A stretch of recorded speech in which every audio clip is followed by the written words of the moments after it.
Been through a lot in the past, I would say 5 years. If we sum them all, it's almost 51% of the total population of 17 million. So I used to hate when Trump said, this is fake news, this is fake news. But I'm saying at least it will take 4 more years. So investors outside Cambodia, they have a lot of cash to throw. But they are open to negotiate, but it's not to the point that they can do whatever you ask. Right. Well, it needs to make sense. It needs to make sense to them. It needs to bring some cash in. And good the market is. Have you purchased your first condo yet? Interesting question. Will I answer that? Wow, interesting question.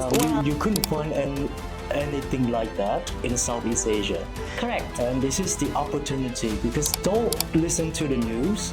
Come here, check out the city, to do so. To do so, right. Yeah, because nothing can guarantee anything actually, because a lot of unexpected things happen. Hello everyone, welcome to our mini podcast. By the way, we don't have the name for the podcast yet. So it's very unplanned. Right? Let's see everyone in the comment. If you have any ideas of what this podcast should be, just drop it in the comment below.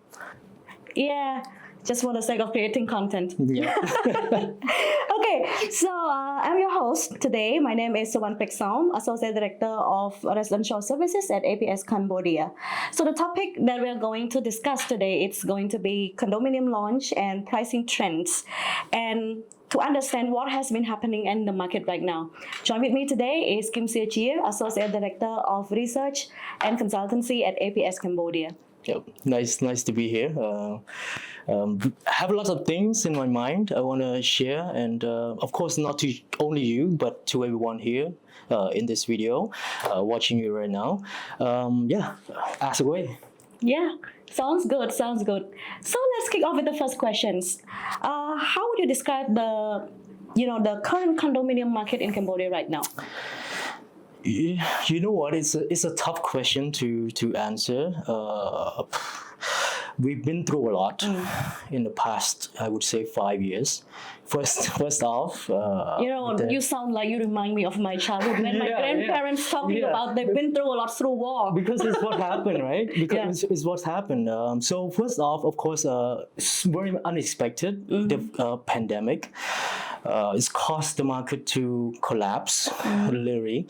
We thought that it's going to, come back in a couple of years, but it did not, because every time that we think that the market is going to recover, there's something new. And of course, the border conflict between Cambodia and the neighboring country. And right now we have a current scam crackdown. This is the elephant in the room. We have to address it.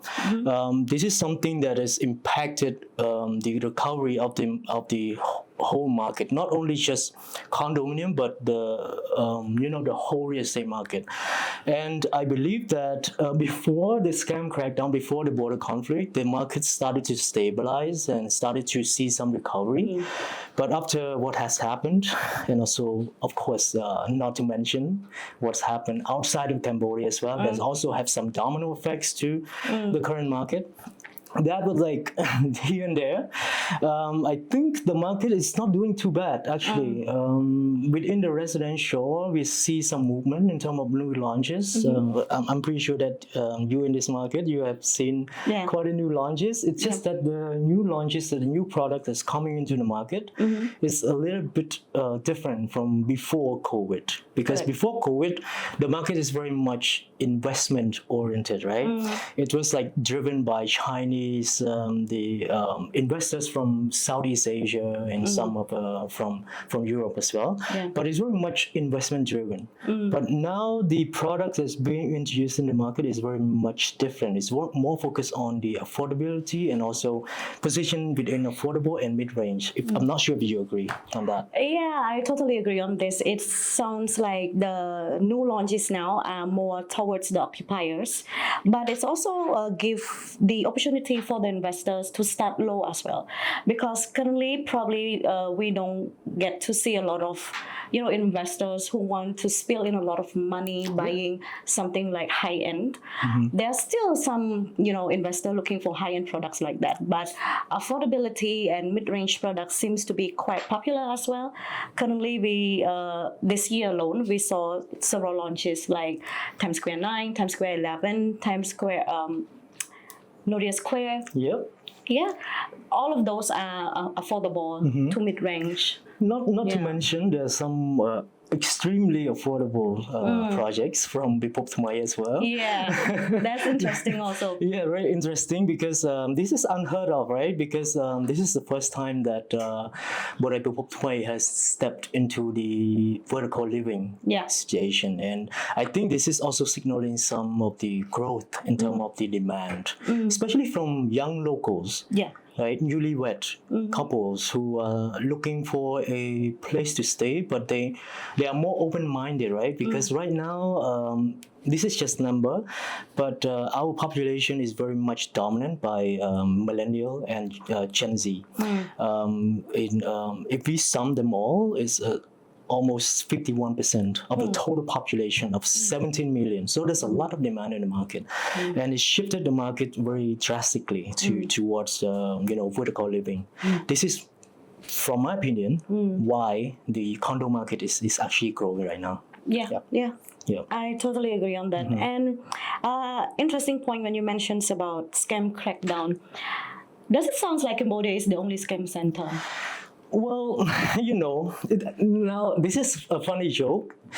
I used to hate when Trump said, "This is fake news. This is fake news." But now you understand the situation where you are behind the paint of a media, right? Because scam is not only happening here in Cambodia, but elsewhere in Southeast Asia. And now Cambodia is only mentioned. So what's happened? And it feels hurt as a Cambodian to sit here and see all these news painting Cambodia as a bad guy when everyone else is doing the same thing. But just less media is talking about it. So that's only one thing about the scam crackdown. On the side note, it is also good that the Cambodian government is really active in terms of cleaning up the situation here in terms of scamming and online operation here. I believe that by doing so, it's also helping to shape our investment market to be more healthy, to be more safe. Because if you look into if you want to invest, for example, if you want to invest in Laos, you want to make sure that Laos has a stable economy and a healthy investment landscape. You don't want to lose your money in the country, especially when you're outside that country. You have no idea what happened inside. So it's the same perspective from investors outside of Cambodia, because they have no idea what's happening in Cambodia. So one headlines will paint a dark spot on Cambodia. I think someone texted me. Sorry. Probably some international news headlines. No, it's just someone message you about what you just came about the Give me a scam second crackdown. now. I'm gonna put it in mute. Yeah. So going back to just like I said, it's really good that the government is active in cleaning. So I hope that on the bright side, by the end of the tunnel, we'll see some light. And that light is a more healthy investment landscape, especially for real estate, because in the past couple of years, real estate has been at a low point, especially if you look into the foreign direct investment. It used to be dominant at 5 to 10, sometimes 15% of total foreign direct investment, but now is below 2 or 3%. So it is not growing as fast, and I think it's still a big pillar in terms of the GDP growth in Cambodia. And I hope that this investment market will start to see some light in the future. Yes, I think everyone has noticed the FDI decrease. In terms of a very short percentage, like you mentioned, FDI used to be 15%, now down to 3%. Do you think how long does it take for FDI to recover? Tough question. So if we look into real estate, it's going to reflect to the health of the market and also the construction sector as well. Construction sector is dominated by not only just real estate, but infrastructure, industrial, factories. We have seen quite a lot of numbers of automotive factories coming into Cambodia. That is really good to contribute to the construction sector.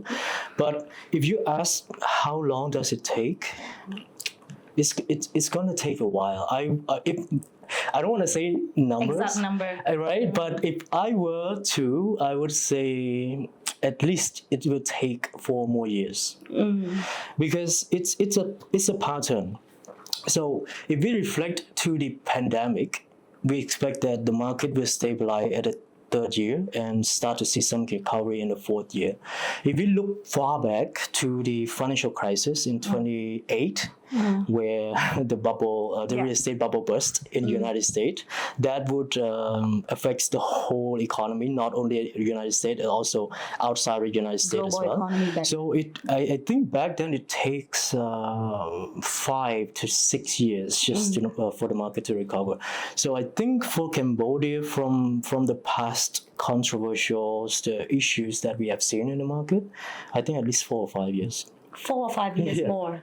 More to see some stabilizing and also some growth, like a substantial growth in the market, because the current growth is also showing some recovery, but it's not as drastic as before COVID. So when I say recovered, I want to see the market where it was before the pandemic. And before the pandemic, actually, I was in this sector before the pandemic, and we were discussing internally about the real estate bubble. We saw so much growth, and to a point where it was like, we're concerned that this market is going to burst. So what happened in Sihanoukville, that would also happen in Phnom Penh. And that was the actual discussion that we had internally. So we don't want to see that, but we also want the growth. So that's just I'm just rambling right now. Yeah. It sounds like this cycle of global economic downturns take longer than when it was in 2008, right? Because if we backdate to the pandemic, it was 2019. Can you imagine? It's 7 years already.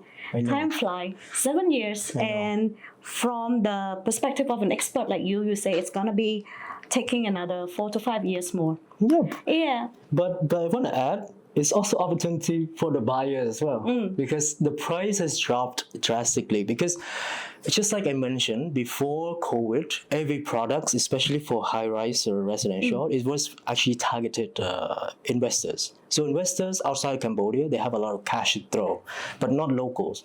So now the market the price has dropped drastically. So I think this is a really good opportunity for buyers, especially local buyers, to tap into the what we call living situation, because the city is expanding. Yeah. Boracay is not going to be as close as before. So I think it's a good opportunity to grab yourself a new condo, or maybe just your second home. Yeah. On the work day, you can live in the city, and if you want to have a more quiet environment, just go outside of the city and during the weekend. I think that's a really good, a nice balance of lifestyle. Yeah. That links to my second question. Oh my God, we spent like 10 minutes talking about the first question already. So let's link what you have just said to my second question. So when we talk about condominium launches, what are the interesting trends that you have noticed? So the trend is not something new that we have seen in the market, but the price is one thing. The trend, the price is just like I mentioned. Bipoptma is coming into the market very aggressively in terms of the pricing. I think they started the price at only $700 per square meter, which is unheard of in the market for affordable condo. But it's also, just like I mentioned, it's good for local buyers. The trend that we have seen, aside from the price, is the payment.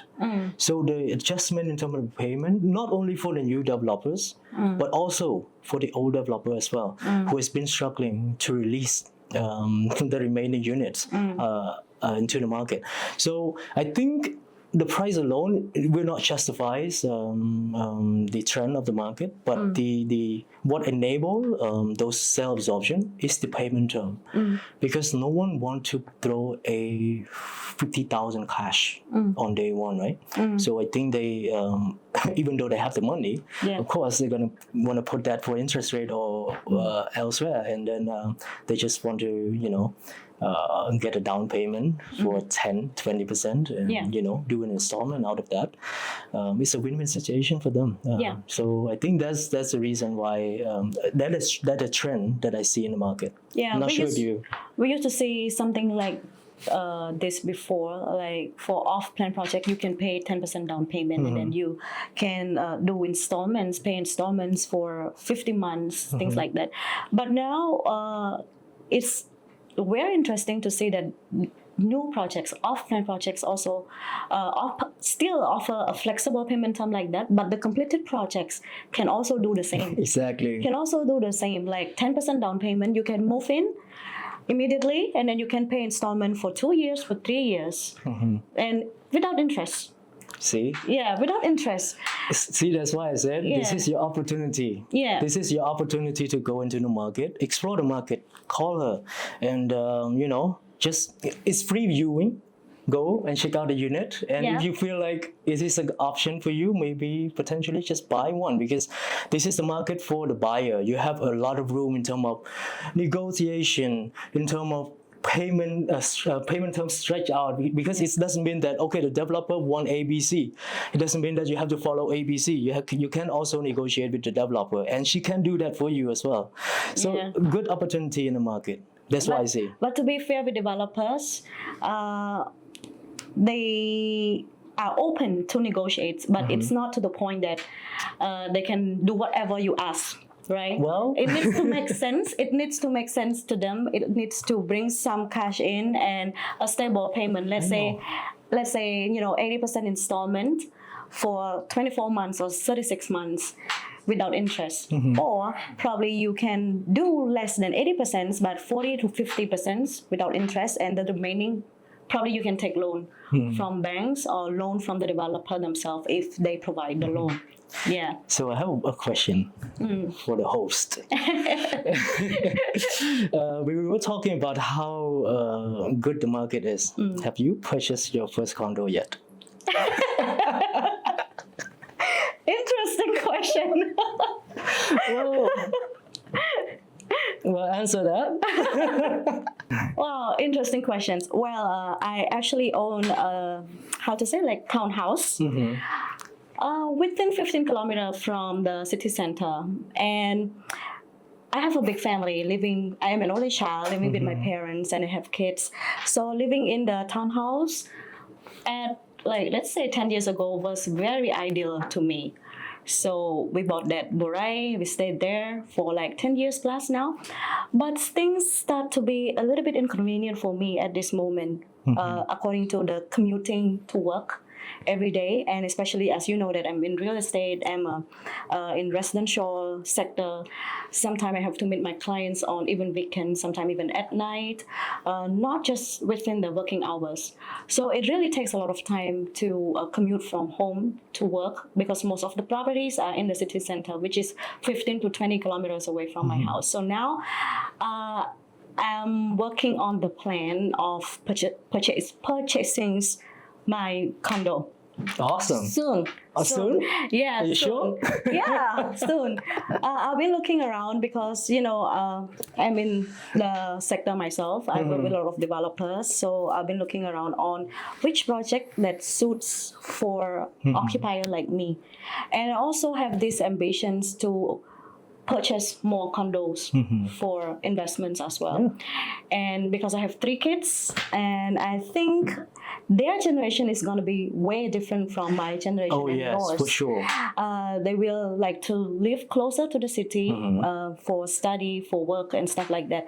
So probably I will need at least 3 units. Well, because so I try to reflect to myself. I think newer generation they're not gonna have a lot of kids. I think that's a pattern that I've seen, not only in Cambodia. Cambodia is very much in terms of young population, right? But outside of Cambodia, there's a concern in terms of birth rate, especially in Japan, especially in even in the neighboring country. I'm not going to mention the name. It's also having some issue in terms of like if you look into the population pyramid, right? The narrow in terms of like the newborns. Is really concerning. So I think we will see that soon, and I believe that it's going to start from Gen Z. So I think 1 bedroom, 2 bedroom is not going to be is going to be the target market, and maybe 3 bedroom, maybe an overkill from my perspective. You know, something that hinders me from buying my condo, it was this one. The things that you just mentioned. I was thinking to myself that, if I have to buy a condo, I need to buy 3 bedroom. Right. And when we talk about 3 bedroom units, it costs, the ticket price is at least 200,000.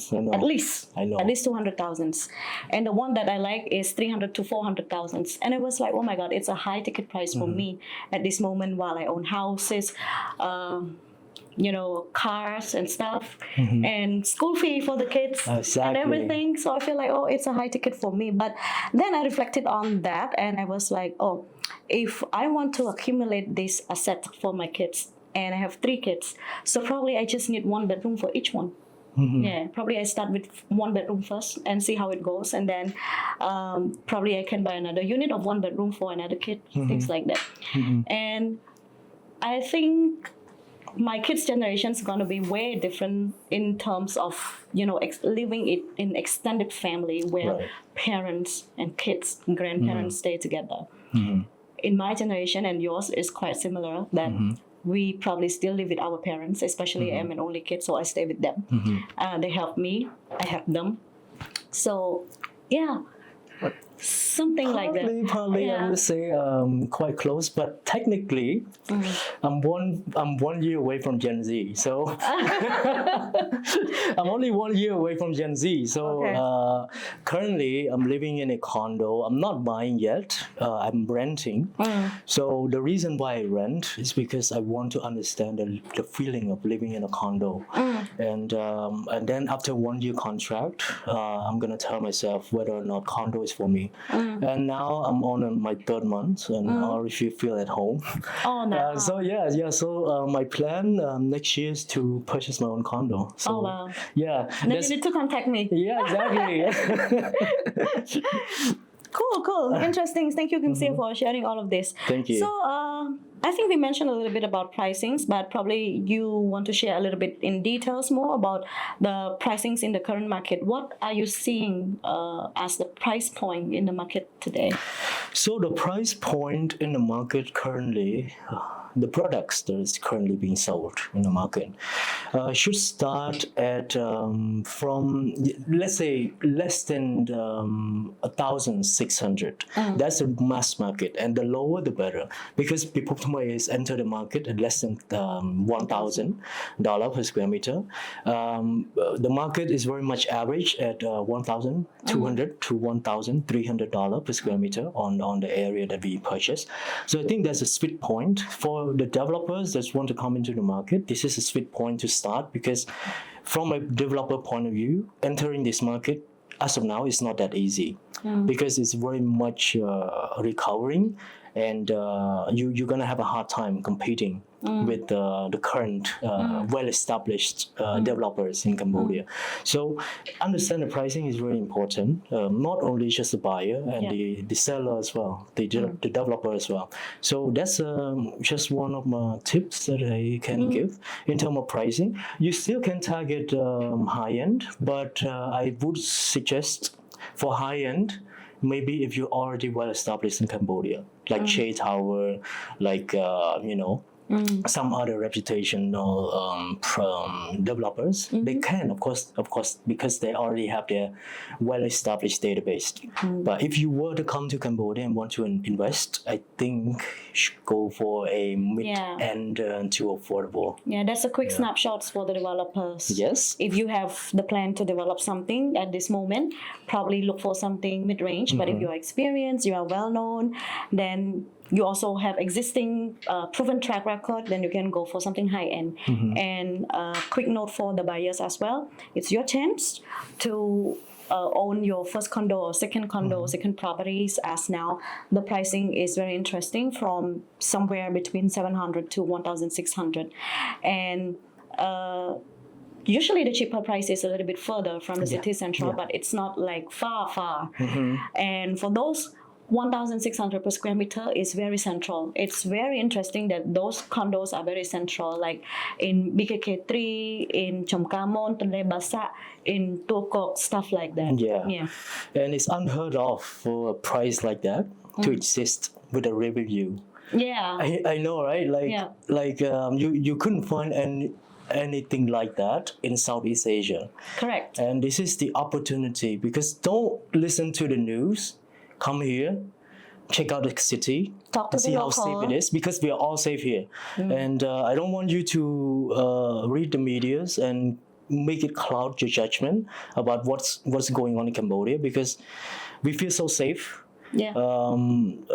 It's just that, just like I mentioned before, if you're outside of Cambodia and look back into Cambodia with the news article, it's going to sound serious. It's going to sound such a bad environment to live in. But go online, the news, outside of that clouded media, there's a lot of videos of expats living in Cambodia that is very enjoying every moment here in Cambodia. And I believe that you will find the same experience here in Cambodia if you willing to come and see it for yourself. Yeah. Interesting point.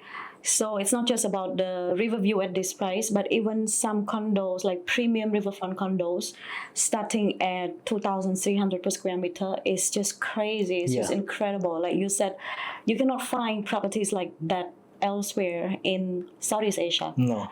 Yeah. I've been traveling a lot in Southeast Asia. Something like this in Thailand costs 10 times comparing to Cambodia. In Vietnam, Ho Chi Minh costs 5 times, 6 times comparing to Cambodia.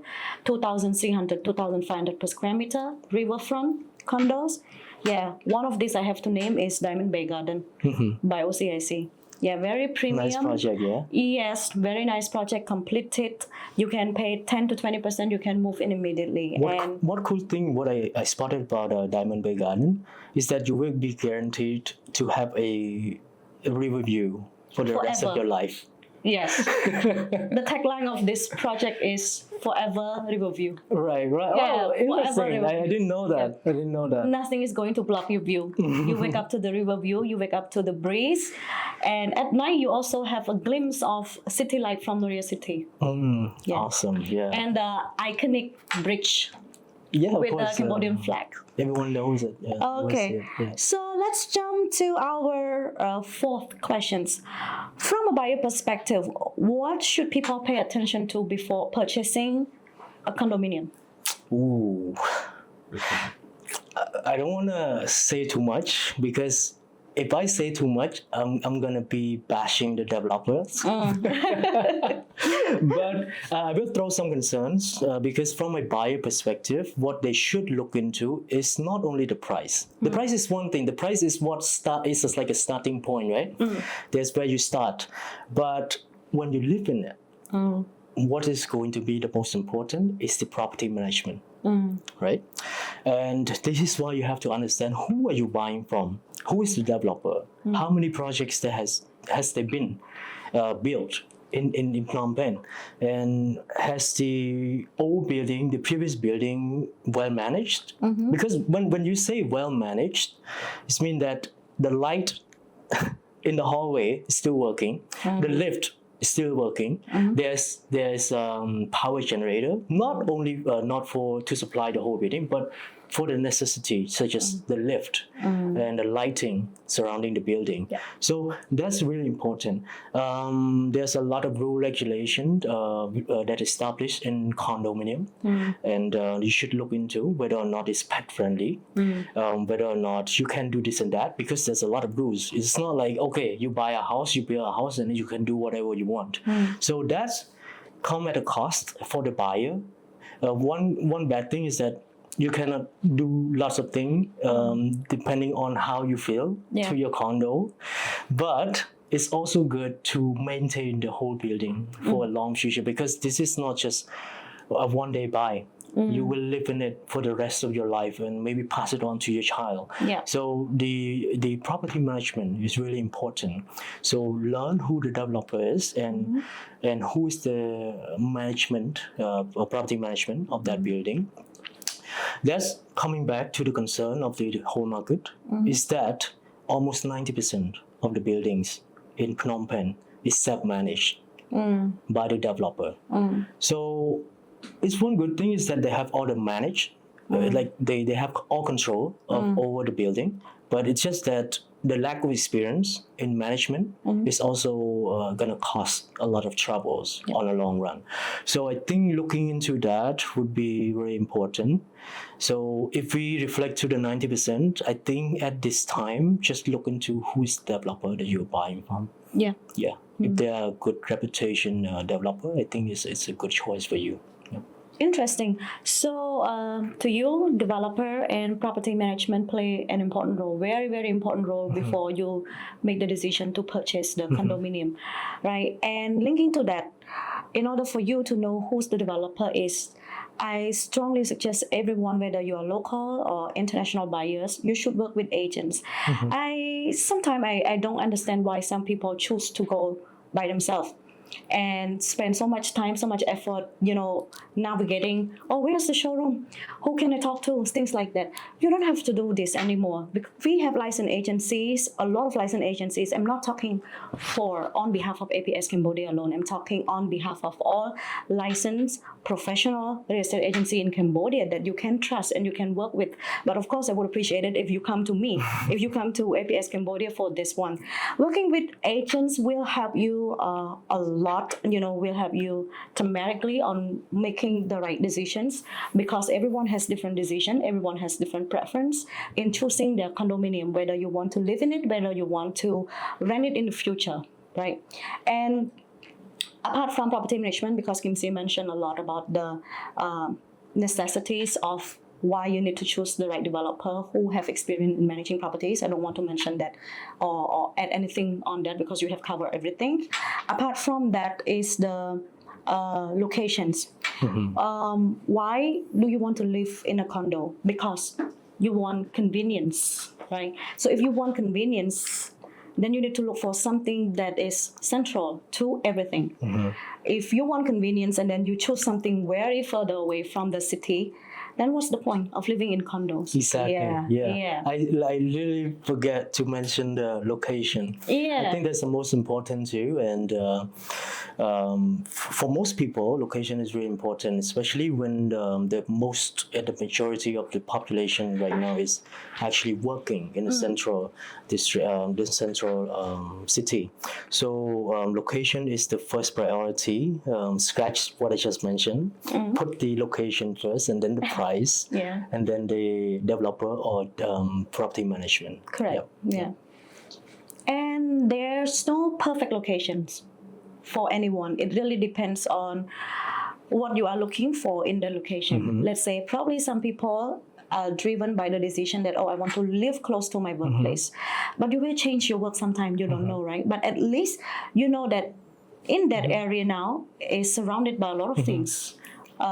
Accessibilities, right? It offers, international schools, hospitals, supermarket, or even small or mini marts around there, coffee shops, where you can easily commute to everywhere in a walking distance, things like that.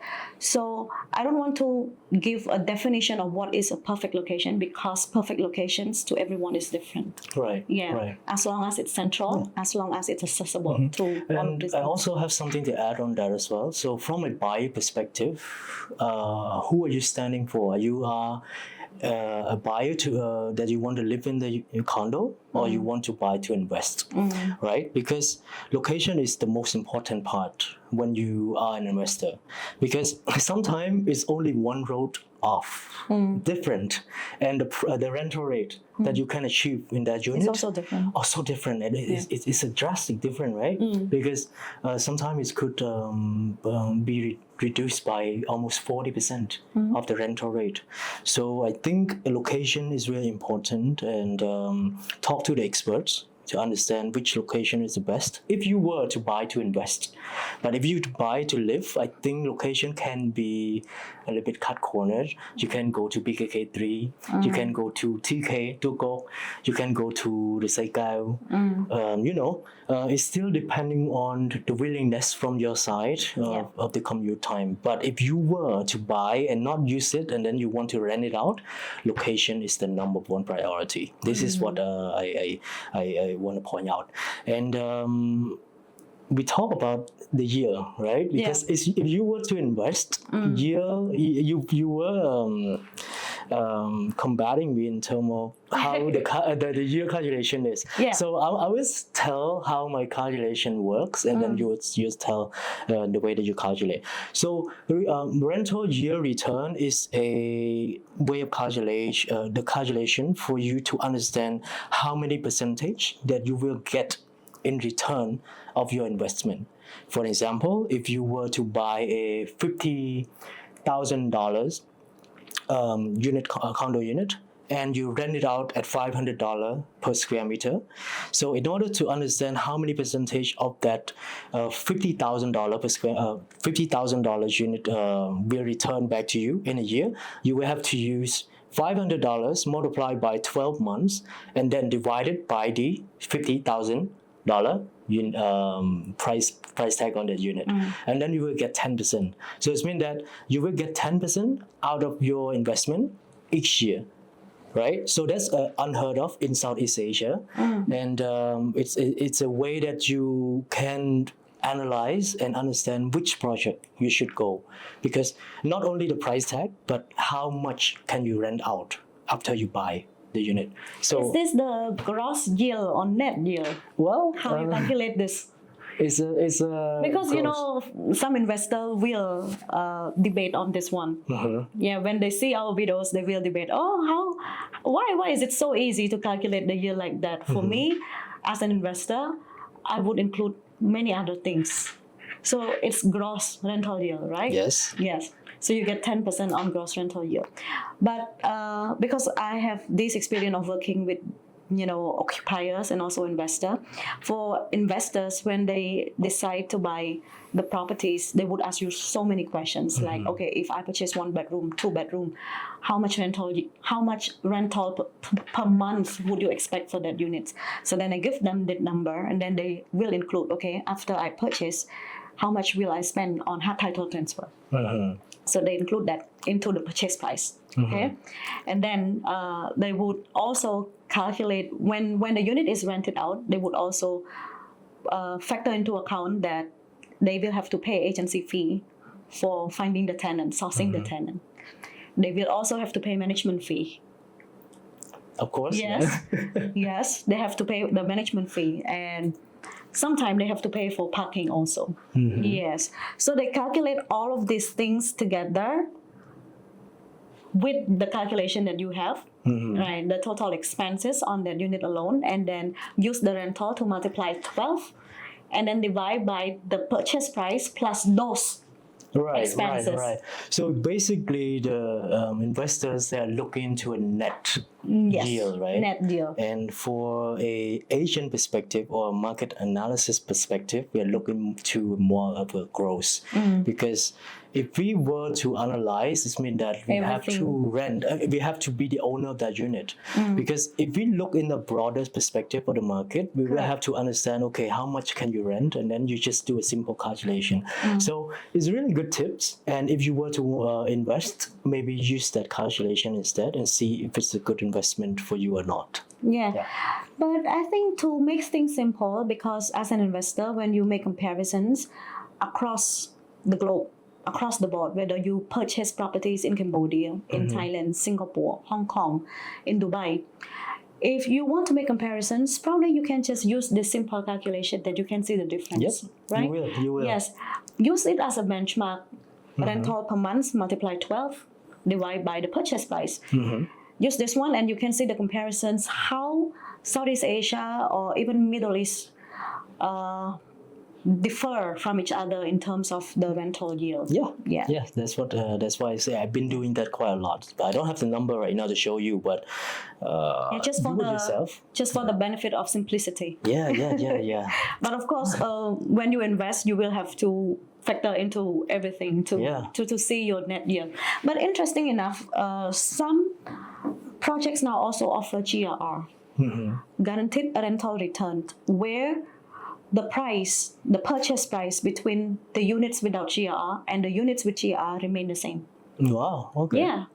For example, like Rose Apple Square by ULS, Urban Living Solutions, one of the biggest developers in Cambodia also. So the units with GR or the unit without GR are the same in terms of pricings. Because some investors feel like, when you sell GR units to me, the price is already marked up to cover that GR payment. But actually, it's not true. Well, before you move on with GR, can you explain how GR work? Because I believe that our new joiner have no idea what GR means. So GR stands for Guaranteed Rental Return. So it's guaranteed. It's the return that's already guaranteed by the developer that when you purchase that unit, you will receive X percentage, let's say 6%, 7% yearly on your unit. You don't have to bother with finding tenants. You don't have to work with agents or everything.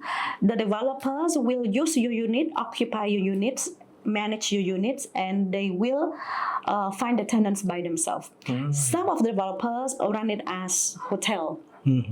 Yeah, some developers run it as service apartment for long-term stay, stuff like that. So whether they profit from it or not, it doesn't bother you because you will just have to collect the percentage, the X percentage from the developers. But it's very important to bear in mind that when you buy GR units, you need to buy from trusted developers or trusted operator that work with the developer to run hotels or whatever service apartment in that condominium projects, because you need to make sure that they will have enough fund to do so. Right. Yeah, because nothing can guarantee anything actually, because a lot of unexpected things happen. Like we talked about this earlier on in our conversations. Global economic downturns, wars, whether it's border dispute, whether it's global war, like wars in different countries across the globe. So it's important to choose the right project proven track record developers to do so. And when I mention GR is that for investors who look for net yield, Rose Apple Square US, and now they also have Odom office space. They sell office space also. They also provide this net GR, 7% per year. It's net on what you are on the price that you pay for. Yes. And Diamond Bay Garden that we talked earlier about, the only premium riverfront condo in Phnom Penh, also offer you 6% net GR. Yes, on average for 10 years. Yeah. So if you don't want to bother with calculating the rental yield, you have to have this kind of projected price. What if it turns out not to be like that? What if the unit is not 100% occupied all the time? Probably it dropped to 70% occupied, 50% occupied, and then your rental yield will be dropping as well. Yeah. Then you can look for GR options. Interesting. Yeah, interesting. In BKK1, we also have Wyndham Garden by UC88 that offer GR up to 10 years as well. Interesting. Yeah, and good to learn about that, and I hope everyone take note on that and consider maybe GR is your option if you don't want to, stress about how to calculate yield. But I think it's very simple. You can calculate your own yield. But if you want a stress-free investment, GR is a go-to option. Yeah. Okay, so let's wrap up our podcast today with the last questions. Looking ahead, what do you expect from the condominium market in the near future? So this is the hope that I think I want to see in the future. I think I already have a expected vision of this market, but I want to see a more healthy investment market, a more regulated condominium market. The government has been doing quite a lot in terms of the latest regulation that they released is that all the tenants across all high-rise building, not only high-rise but co-living, that's what multi-living, needs to disclose the information to the landlord. So that would give us a more data pool on the analysis of the market, because as a analyst or consultant in terms of development consultant, I need all of that data to tell the new developers our job is to grow this market, and the tool that we want to tell to the developers is not available. So our job is very tough at the moment, and I hope that the more regulated market will be more transparent in terms of information available online or available out from the government side. So who are buying? What is the nationality that is buying condo in Cambodia? What is the price tag that's been transacted, that's been signed in a contract?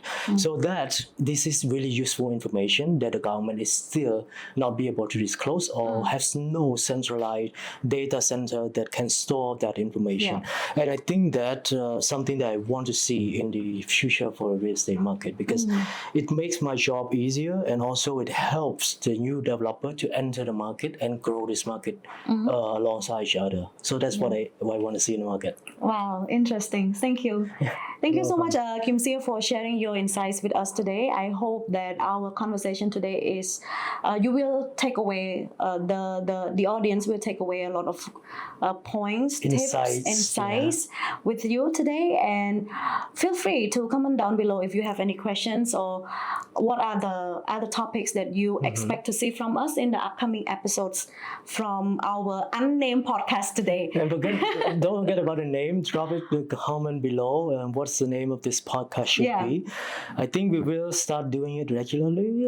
We don't have a plan yet. Let's see the performance of this podcast first, and see how it perform online, and let's see from there. Pretty much we just want to share what we as the expert in the market have learned, have experienced ourselves to the audience, because every one of us, whether renting a house or buying a house, we all want to own a property. We all are living or staying in a property. So I believe that it's gonna be generating some interest to everyone and benefits for you to learn from all these casual conversations that we have from the expert perspective.